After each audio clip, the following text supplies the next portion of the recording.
नमस्कार, आप देख रहे हैं 9 भारत समाचार। नमस्कार, आप देख रहे हैं नव भारत समाचार। मैं हूं नेहा राठी। आइए देखते हैं आज की बड़ी खबर।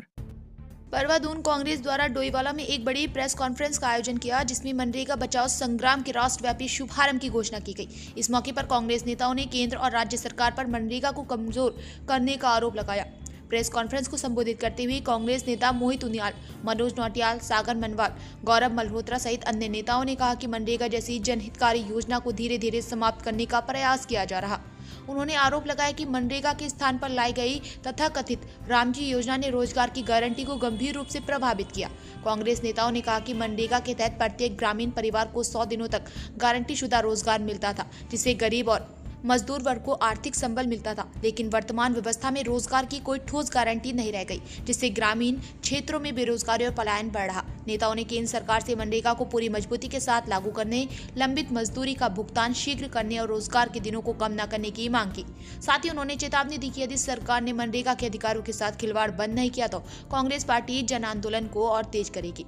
प्रेस कॉन्फ्रेंस के माध्यम से कांग्रेस ने स्पष्ट किया है कि मनरेगा बचाओ संग्राम के तहत गांव-गांव जाकर लोगों को जागरूक किया जाएगा और मजदूरों के हक की लड़ाई सड़क से संसद तक लड़ी जाएगी।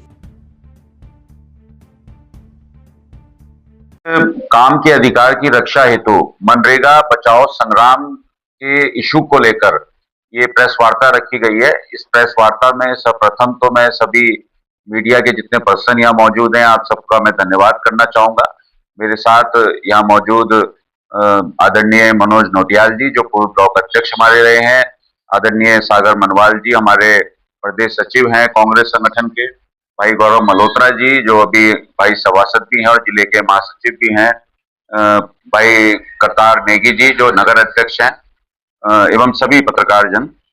जैसा कि आप सब जानते हैं कि जो मनरेगा जो अधिनियम था, महात्मा गांधी राष्ट्रीय ग्रामीण रोजगार गारंटी अधिनियम, जिसकी शुरुआत 2005 में की गई थी, और ये कानून के तहत राज्य सरकार 15 दिनों के भीतर रोजगार उपलब्ध कराने की गारंटी देती है। तो ये जो कानून है, इसके तहत प्रति वर्ष 5 से 6 करोड़ लोगों को रोजगार मिलता है। तो हमने देखा कि जब कोरोना की स्थिति आई तो जो ग्रामीण क्षेत्र में जो लोग बाहर जॉब करते थे, वो अपने क्षेत्रों में आए, तो वहां आकर उन लोगों ने मनरेगा ने ही उनको सहारा दिया। मगर आज मनरेगा जो गारंटी थी, उसको स्कीम में तब्दील करने की साजिश की गई है। एक तो जो राष्ट्रीय ग्रामीण रोजगार गारंटी अधिनियम था, इसका नाम बदलकर वीबी ग्राम जी कर दिया गया।